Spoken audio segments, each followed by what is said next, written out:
available both for public as well as private, and the various schemes that the Department of Biotechnology and various other, I can't even name the department, there are so many out there now, the acronyms, but BAPP, big grant, like that, there are a number of grants. So for the youngsters who really want to start something, you just can't complain that there is no money.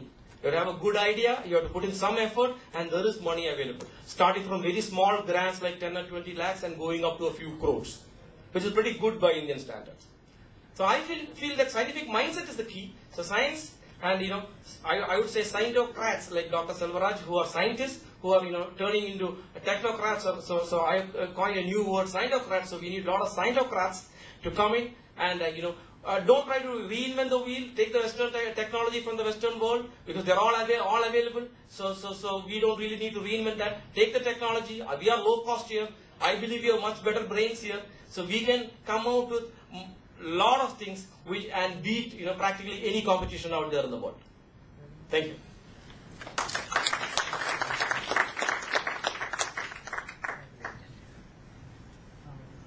Thank you, Mr. Santosh, for a very fast track delivery, which has actually shown your enthusiasm and passion in the area. We have been extremely delighted to see the fascinating world of genomics coming as glimpses in your talk. We are sure that you will be enormously successful in your venture in this country. As he has been rightly saying, in fact, it is not really the lack of positive funds that has been really putting us behind. It is certainly people with a real fire in their belly for making things happen. That was not really there in the country earlier.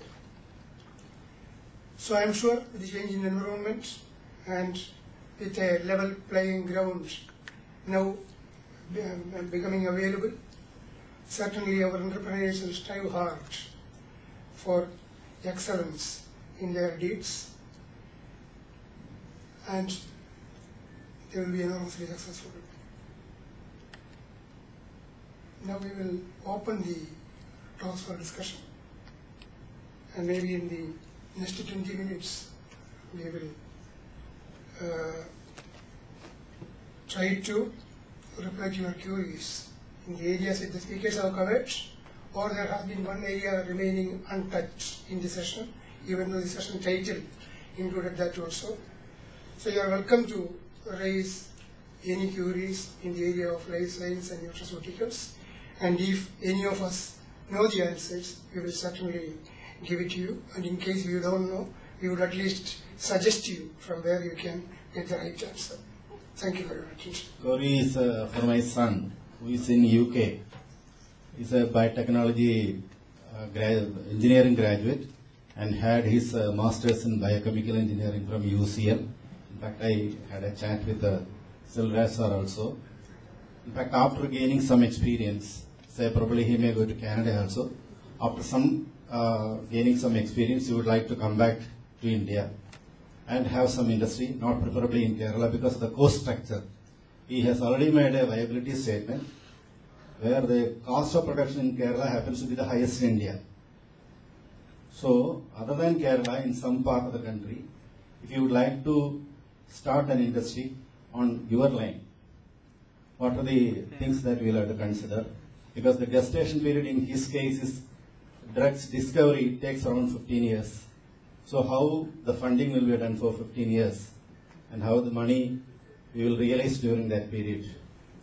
Coming to his area, comparatively, that when the gestation period is not there, probably some outsourcing is possible. So probably in that line, what advice I have to give to him? Because I am attending this solely for him. In fact, Tycoon Kerala is organizing this seminar with a vision that they would promote things in this stage.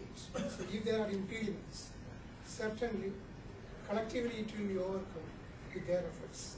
So starting with a feeling that nothing will work in Kerala and we will really explore it elsewhere, I think that is a very cynical approach. That's what this statistics shows. No, in such situations, I think you should explore avenues in Taikon in other states. That will Because if you are just asking a query, no, you would not like this. something elsewhere, My query is, using this forum, sir, it it's doesn't my. seem to be appropriate. You have given the answer through Taikon somewhere else in India that we can do. But I want a technical answer, not the financial viability. Financial viability is a fact that we have the project cost of.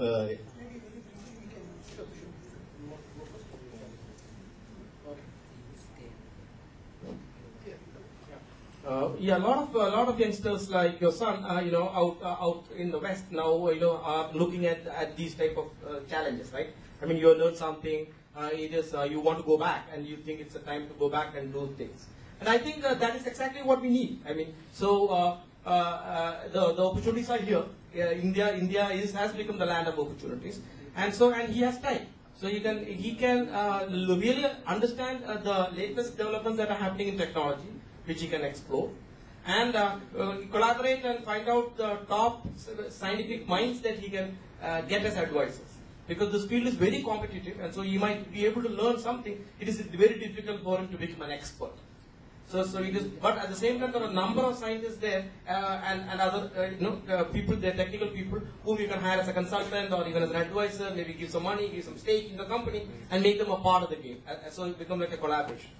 But it's difficult to predict now, like what would be the best thing to do after like 3 years or 5 years, because the things are moving at such a fast pace. But the opportunities are only increasing. So the only general answer that we can give is that in more high level terms, or to look for the right opportunity and leverage his skills, whatever he has learned, find out the right technology and the right technology experts that he can collaborate with and set it up. And coming back to what the chair said, like I still think Kerala is a very good option because I was somewhat in the same mind as your son when I wanted to start this 3 years back here. I had a very bad experience 20 years back when my first company got bankrupt here because of trade union problems and strikes. So I was much more hesitant. But I've been very happy actually in the last 3 years in my unit here. The support that is there is very good. The costs are actually much lower. So somewhere he got the numbers wrong when he's saying the cost is high. As anybody who can vouch who has worked outside Kerala, like in other parts of India, like Bangalore or Bombay, or the costs are very, very high.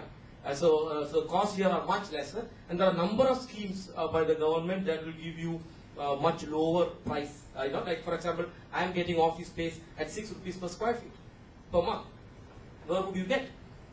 And it's in a protected environment in the sense that in a import-export free, duty-free areas. So there are so many things. It is 20 rupees in Tesel for Chennai. Yeah, 20 rupees. Yeah, that is also subsidized. That's why it's 20. The market price there will be maybe 70 or 80. If you really go out into the general market. But at the same time, I'm not like a blind believer in Kerala. There are challenges.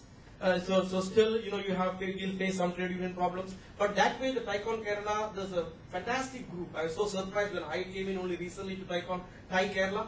There are so many successful entrepreneurs here who have, overcome those difficulties, over the last 20, 30 years. So even interacting with them, you'll be able to learn a lot.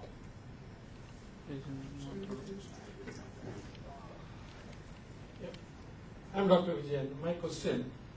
In the US, we can see a lot of nutrition stores like GNS and Nutritional Well. In India, we are not seeing any nutrition store. What is the reason for that? Is it a government regulation to not to start it, or it's a lack of awareness? What exactly is the problem? People are not using nutrition in the country.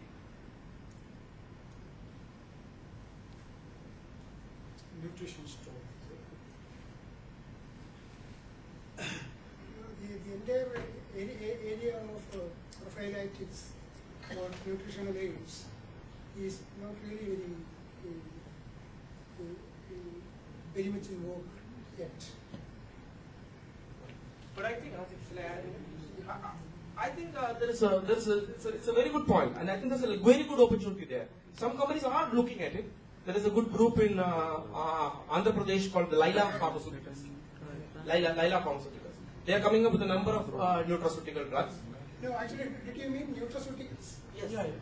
No, nutraceuticals, there are several companies. Yeah, but he's saying there is no organized market in the sense that stores focusing just on nutraceuticals, right? What I mean is, even in the small cities in the US, you can see 2-3 stores at least. General nutrition stores, GNS is there. Then nutritional, lot of nutritional stores are there. But in India, it's not seen at all. Is it because of the lack of awareness or the government regulation? No, I don't think there are any government regulations. There is some part lack of awareness, and some part I think the US has overdone it.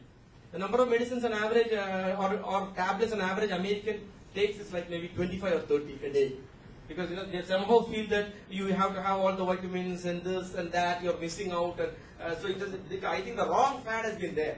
Maybe better for us not to copy that, and if we eat well, you really don't need most of the things that you think that you need by these nutraceuticals.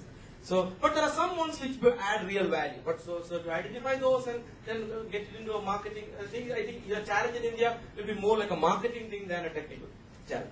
In fact, actually, in earlier years, the space that is occupied by nutraceuticals in the West has been occupied by the traditional Indian systems of medicines in India, like Ayurveda, Siddha, and Unani. There are, for example, Rasayana drugs in Ayurveda, which are for longevity and regeneration, immunomodulators, everything but currently nutraceuticals are talking about elsewhere has been actually propagated by those systems of medicines. Maybe that is why there is no much emphasis on the other side yet.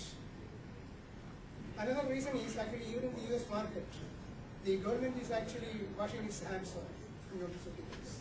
If you have a declaration on the package saying that this is not tested by the FDA, anything can be sold. Actually, in India, the system is not exactly like that. So regulatory constraints are also there for making toll claims. There it is between the customer and the manufacturer. Here it is not like that. There is a regulator in between. So he will give you license only to satisfy certain things. That is why even now many such materials, so-called beneficial materials, are being sold through Ayurveda and systems of medicine like that. Where actually drug licensing is much more easy than in the case of allopathic drugs. Some of the US companies, they are already selling protein powder, etc. over the net to India. A lot of buyers are there in India. No, in fact, nutritional aids and nutraceuticals, there is a subtle difference. They are not the same. Actually, by the classical definition, nutraceuticals, so-called functional materials, they should not be nutritional aids or vitamins. They do not really come under the classification of nutraceuticals. Yeah, my question is not a question. I'm not a scientist. Sky genome almost appears to me as sci-fi. But the purpose of my question is, I'm attending TICON and I'm trying to explore new avenues of investment, new businesses I can explore, and so in this area that you were discussing, particularly Santosh was talking about in genome and all that. Is there a scope, a potential for people who are like to venture into that business, taking the government funding, the availability of science, scientific personnel, the space that is available at 6 rupees, and so on? Is this an opportunity, or should we stick to hospitality and we stick to areas which we are familiar with? So I'm asking this question as these I think are a frontier areas, and is it that to enter into here, you should come with those kind of skills, like a prerequisite, or it can be entered by anyone who can put this whole group together? Thanks, Jose Dominic. By those who don't know, Jose Dominic is the founder and owner of the Casino Group of Hotels, the best resorts in Kerala. couple of nights in Coconut Lagoon will take you to paradise. I mean, next step to paradise. I think I covered part of that answer to that question in my presentation. I think it's the largest opportunity. I am so passionate about what genomics brings and the opportunities, not only for creating a viable business, but the change and the difference that you can do to people.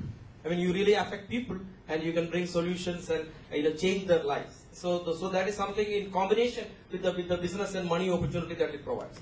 But it does come with a caveat. I mean, you have to have some knowledge, and you have to get the right expertise.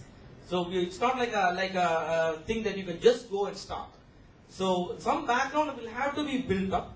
But like I said, that is where we need to collaborate, like I was answering the earlier person, that you need to collaborate with people outside. And that way, we should really make use of the West. The last century, 19th and 20th century, the West made use of us. I mean, now is the right time to go back and make use of them. So, they don't have jobs, they're struggling. So get some scientists. I mean, and get them to come and, work with you. So that you don't have to start from scratch. So trying to start something from scratch from this will be too time consuming and too risky. So you have to go for the appropriate method by which you take some of the technologies and some of the expertise from there, but do it here. I mean, here we have 1.2 billion or whatever number of people. So so there's a lot that we can do here. This is a great market and a great opportunity. So, look at the whole span of what it covers. Healthcare, diagnostics, new medicines, data analysis, and we have such strength in IT. So that is what in the earlier morning when you're talking, I was saying, like, why are people just going and starting another IT services company? Walking out of Infosys or Wipro, whatever. Look at more value addition. Look at these areas, and with bioinformatics and some domain knowledge, you can build up companies with very specific solutions. But some knowledge of fundamentals of science is a definite must, and expertise from abroad, I would strongly recommend. Yeah. We will have 2 more questions. Already it is 3:45. Maybe I have 5 minutes. So I want to give more answers. Actually, I don't know whether you attended my lecture. I have given one slide where Adfinis, a company in Pune, has done extremely well in this area. Big success in the last 1 month it has achieved with a Japanese company now. It was completely funded by Tata. Tata, they don't know anything in science, but they just funded. They felt that this is an area to work. They have invested about 10 years back, but it's not that in this 10 years they kept on spending money. No, they have initially spent money to establish a facility. They brought the right person to lead. As he rightly said, they brought a person from basically a former BMS person, big company person. Later he worked in manufacturing, a senior person. He brought him and allowed him to lead. So he recruited teams, and then he started putting in facilities and then work. And in 10 years it has paid in a huge way actually. So basically, if you can select the right person and give him the particular leadership, and then invest initial money, as he rightly said, government funding is available plenty now. If you can show some facility today with let's say a team of 20 people, 20 scientists, you can attract government funding for various research activities without cutting cost from your own pocket actually. That way you can realize a lot of value in the years to come. So initial little bit investment and giving the whole responsibility to the right hand is what is required. That's all. Remaining things it will be fantastic model to work. Good afternoon. If I may, I'd like to second what Santosh and Dr. Silkumar said on 2 subjects. One, sir, to your question about is there an opportunity in genomics, proteomics business. You probably know this. 60% of the drugs, which is about $700 billion market on a worldwide basis, don't work in 60% of the patients, okay? Because we don't understand the genomic makeup, and the drugs are developed based on clinical trials in a small number of patients, okay? And the major concern for any FDA or any other agency is safety, not necessarily efficacy, okay? While there's $700 billion of drugs that are sold around the world are not doing a lot of harm, is only helping 35, 40% of the people. Okay, there came the basis of genesis of molecular diagnostics. Okay, take a drug called Herceptin. Okay, it was an idea of one of the scientists who thought overexpression of HER2 gene is really causing the breast cancer in 30% of the patients. That was the hypothesis. So, as a result, they could target and do that. And you look at 10 years ago, to develop the human genome, it was costing millions of dollars, tens of millions of Thanks a lot for dollars. your comments. Just one more comment. I'll finish One other this. question more. One question. Yeah. Because we have to close. And then Excuse me. now you can do the entire human genome in $1,000 for anybody. So I think there is a real opportunity for countries like India and the small entrepreneurs to get into this and be very successful. Thank you, sir. The final question, please. This is my question to Sam. Would it make sense to carry your genome mapping with you while you're healthy, and when you fall sick, consult it and approach the doctor accordingly? And two, is genomic mapping connected to your diet also? What you have and what all you eat is effective for you and what are not? The whole genome currently for healthy people is not reached a stage where it is useful currently. But so mostly the whole genome sequencing or the exome sequencing is done for only sick people now. But in a few years, maybe 2 or 3 years time, we will all be carrying our whole genome with us, because we would have by then learned enough to make that useful. As of now, today, I wouldn't recommend that you go and do the genome sequencing, even if you can afford the $5,000, because it is of very limited use to us. You'll find some interesting stuff, but for that, you don't really need to do the whole genome sequencing. And one of the websites that I put up, like 23andMe, you can just go and pay like $100 or $200 and find out a lot of interesting stuff about yourself, like some of the medicinal things, drug response and all. What was the second question? Diet. Diet. One last question. Yeah, I just complete You're this. asking something. Just a minute. Let me just go. So yeah, diet plays such a very important role in triggering many things. So diet, your other habits like smoking. So if you're more susceptible, some of this can trigger and cause other diseases. That's why some people smoke a lot but don't get cancer. But if you're susceptible, like the 60-70% of the people, you will get cancer. Will genome mapping help in that case? Definitely, it will help. But we are learning more and more. So right. Excuse me, sir. So you had a question? You had a question? Yeah. You had Recently in the press, we read so much about the clinical trials that are being conducted in India, and I'm not talking about the ethical side of it. And you also said that it takes about 15 years for a molecule to be discovered and then finally being in a position to be offered in the market. Can genomics do something drastic to want to cut down that delay and probably try to prevent the Yeah, I think I mentioned that, you must have missed that, but I said that. So that is why now FDA, if you can explain the underlying genomic science for the new drug, you don't need 15 years. Many new drugs have been approved in 3 years to 4 years. But it's a lot of science to be done. So as and when, like the Herceptin case, all those stuff, Herceptin was approved while even the clinical trials were going on. People were actually crowding in front of a Genentech office to get the medicine, because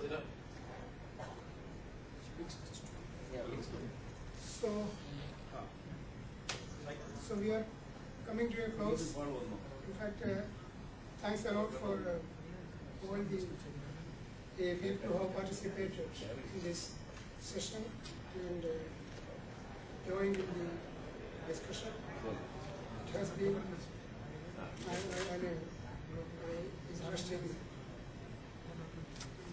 interesting speakers from the two speakers. And the subsequent discussion was also equally lively. I am sure many enterprising endeavors would come out of this exercise, and wish you all the very best. Thank you. Thank you so much. With that, we have come to the end of all the sessions of the day 1 of TriCon Kerala 2012. Let me request Dr. M.A. Nambudri, chairperson of the session, to kindly hand over the mementos to the speakers. Dr. Kumar Nadeshan.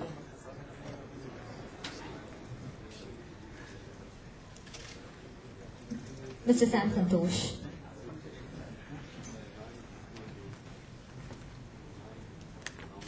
Let me also recognize the effort of the chairperson, and if I could request Mr. C. Balagopal, the founder president, to hand over the memento to the chairperson, Dr. Emil Nambudiri, please.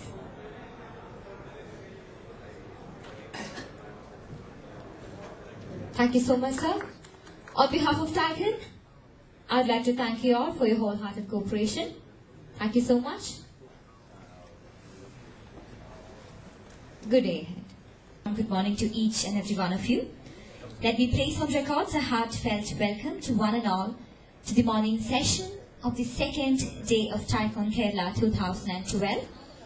We are commencing the morning session, and before we begin, let me request everyone to please switch your mobile phones off or turn them silent so that we can have an uninterrupted session. For your kind attention of the speaker, please see that you strictly stick on to the timings allotted. Let's now begin the session, and to chair the session, we have Mr. Shivdas Menon, the Managing Director, Sterling Farm Research and Services. On behalf of TICON Kerala 2012, let me invite you to chair the session, sir. Mr. Shivdas B. Menon is the Managing Director of Sterling Farm Research and Services Private Limited. Being an agricultural engineer by profession, he has worked for highly reputed agri-tech companies like the Amalgamation Group, Shaw Ballas and Co. Limited, and Pierce Leslie India Limited for almost 2 decades before forming Sterling Group in 1988, the manufacturers of agri-inputs for domestic as well as international markets. Today, Sterling Group is a leading exporter of agri-tech products apart from catering to domestic requirements. The company has a state-of-the-art testing and research and development center facility, one of its kind at Cochin, for developing high-tech agri-inputs and testing food and agricultural products. Mr. Shivdas Menon is the former president of TAI and also past chairman of CII Southern Region Kerala and headed various committees in the organization. His area of interest include agri-inputs, food and other agricultural products testing, and agri-projects consultancy. Indeed, a pleasure having you here, sir. If I could request you to please take over. Pleasant session, delegates. Thank you. Jindu, I think it will invite other speakers also. Mr. Joe. Let me also welcome to today's the speakers for the session. Mr. Rakesh Kaka, IAS, the Secretary, Food Processing Government of India. Mr. G.C. Chauhan, former Managing Director, Priestman Holland. Mr. Alex Thomas, the Managing Director, Tierra Food. And finally, Dr. Viju Jeka from Synthite Group.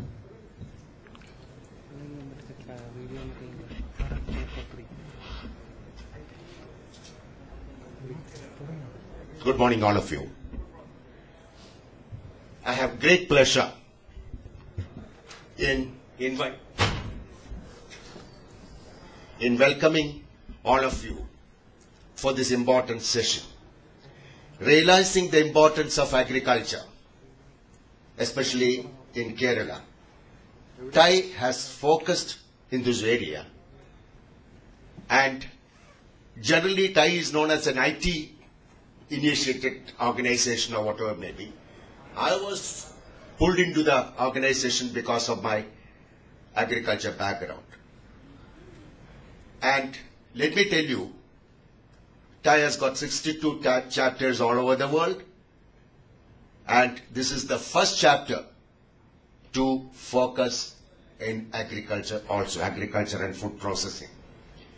And in the past, we conducted 3 very successful workshops in agriculture. We have released a book on this, which is available, if somebody is interested, it's available in the TAI office. And we have given our views to the government of Kerala, and I'm happy to mention here that they have accepted and they are working towards that. Yesterday, I don't know how many of you all listened to Mr. Sam He was mentioning about the bottom of the pyramid. Mr. C.K. Prahalad said, you market your product in the bottom of the pyramid. That is nano car or whatever we all meaning, affordable. But he says that you got to start producing in the bottom of the pyramid. So I think the best projects, what we can start in the bottom of the pyramid is agriculture. Agriculture and agriculture business, inputs, products and all that.